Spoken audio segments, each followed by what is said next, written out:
Salut les petits, j'espère que vous allez bien. Je vous souhaite une joyeuse Pâques. Vous savez que Pâques, c'est 8 jours d'octave, 8 jours de grandes fêtes. Et puis surtout, c'est 50 jours de fêtes. Non pas 40 de carême, mais 50 de fêtes. Ça vaut vraiment la peine. Alors comme promis, nous allons aller visiter la plus belle église de France, et peut-être même du monde, l'église Saint-Julien. C'est promis, alors c'est parti.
Alors, chers enfants, comme je vous le disais, nous sommes ici donc dans l'église Saint-Julien, une église vraiment très ancienne.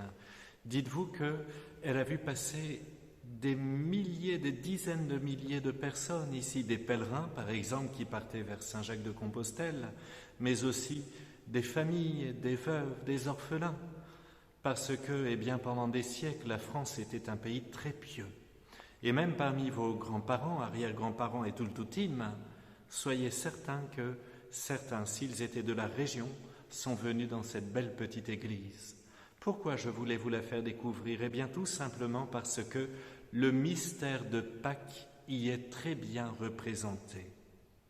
Tout d'abord, je voudrais que nous regardions ce beau tableau, je vous avais promis de vous le montrer, ce tableau du Christ. Vous avez d'abord ce petit agneau si mignon et si doux qui est là, allongé, la tête vers le bas. Il représente bien sûr les agneaux que nous préparons pour l'abattoir, pour manger leur chair si tendre.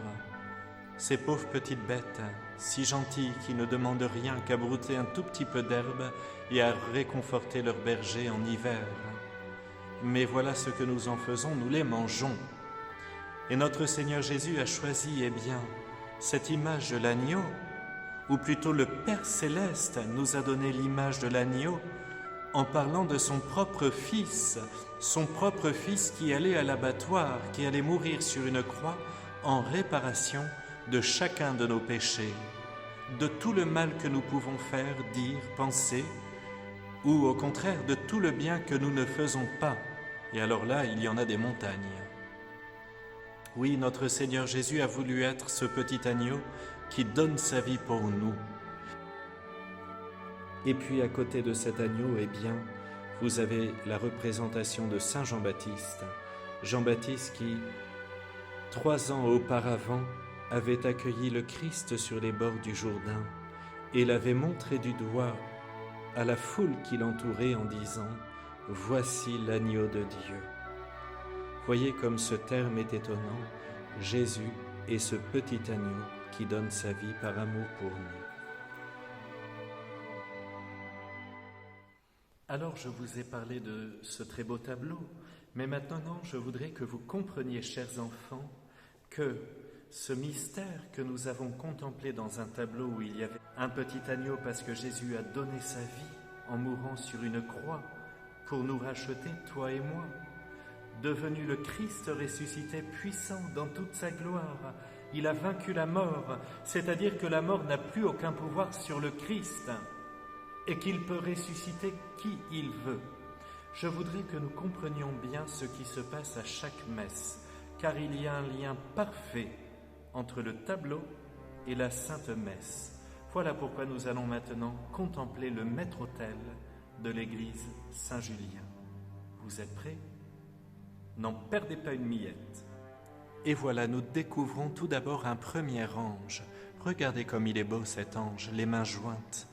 Il est en train de prier et de contempler quelque chose. Il nous dit d'ailleurs « Regardez avec moi ». Cette sculpture est splendide, vous savez que vous ne verrez pas un ange aussi beau, même à Saint-Pierre de Rome. Mais regardons un petit peu ce qu'il nous indique.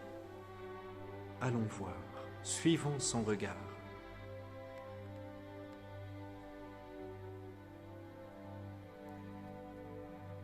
Et oui, vous l'avez compris les enfants, notre bel ange eh bien, regarde le crucifix. Le crucifix qui représente la mort du Christ et donc la vie de tout croyant parce qu'il fallait que Jésus meure pour nous offrir sa vie. Voilà pourquoi nous devons avoir un tendre respect pour les crucifix que nous avons à la maison ou dans nos villages et nos villes, parce qu'ils représentent tout ce que Jésus a souffert par amour pour nous. C'est vraiment merveilleux ce regard de cet ange qui nous dit « Contemplez avec moi ce que Jésus a souffert par amour pour chacun de vous ». C'est important de le faire souvent dans notre prière. Maintenant, nous allons aller voir l'autre ange.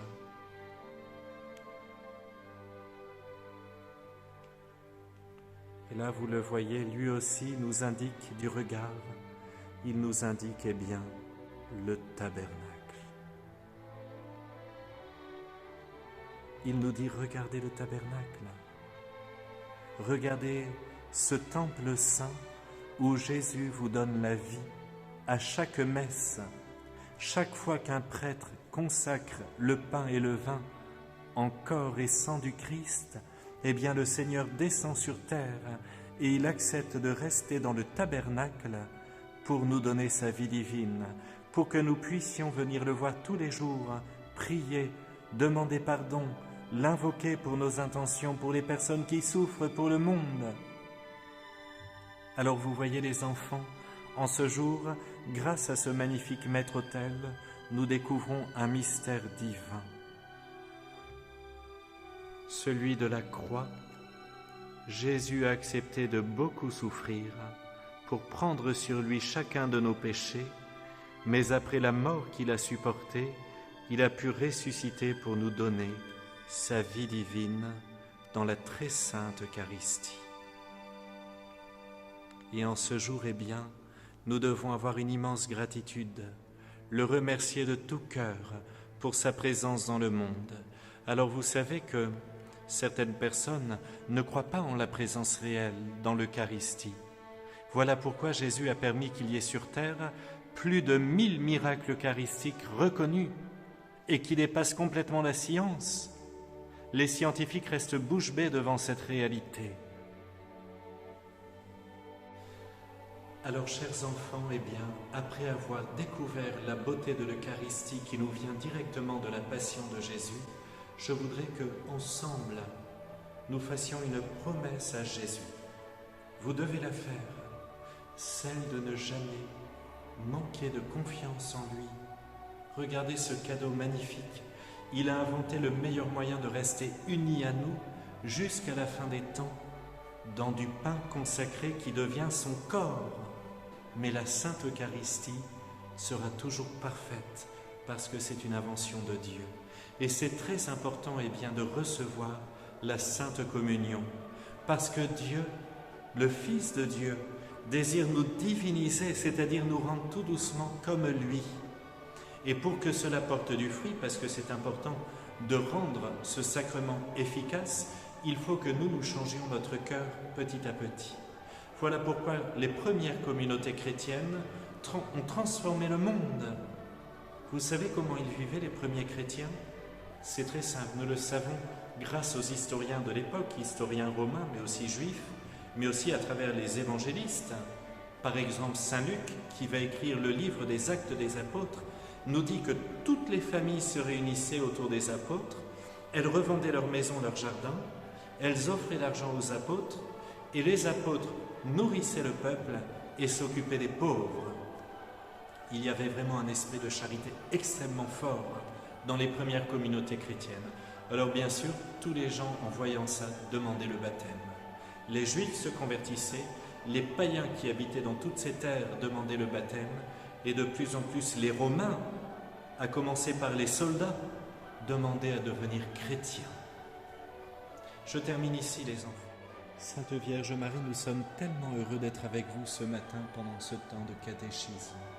Aussi nous désirons vous remercier pour ce que votre Fils, notre Seigneur Jésus, a fait pour nous. Il est mort sur la croix. Lui qui n'avait jamais rien fait de mal, au contraire, qui n'avait fait que du bien. Nous voulons le remercier pour la vie qu'il nous a donnée et pour le don de son Eucharistie.